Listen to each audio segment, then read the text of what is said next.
Hello， 大家好。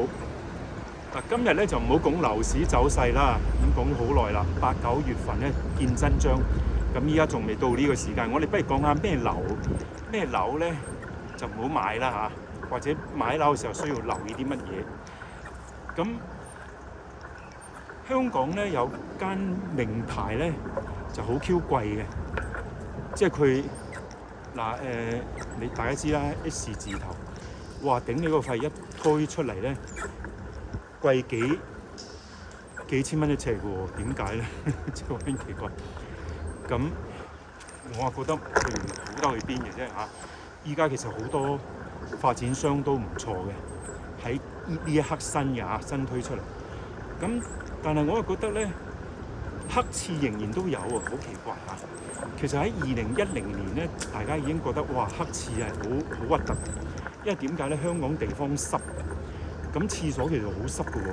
哇！頂你個肺，你仲呢個黑廁咧，連窗都冇呢個通風系統好大問題，咁會影響健康㗎嘛？你住做乜嘢咧？咁仲有咧，就依家咩叫做open kitchen 開放式廚房，咁啊仲奇怪啲。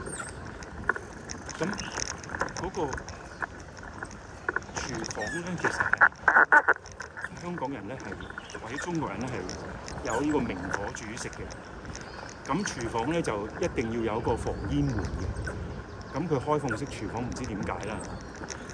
咁跟住咧就洗衣機咧就擺咗喺客廳，即係連住廳廚房嗰部分咧。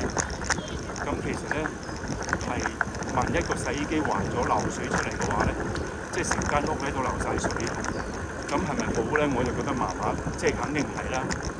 咁所以喺呢個情況之下咧，咁啊大家要留意下啦。咁我就覺得咧，呢啲咧就唔應該，即係一個家庭咧就唔應該考慮呢啲咁嘅類型嘅屋苑嚇。咁啊，希望大家或者發展商將來都要留意啦。即係大家住得舒服啲，啲樓靚啲，咁呢幾樣嘢咧要留意嘅。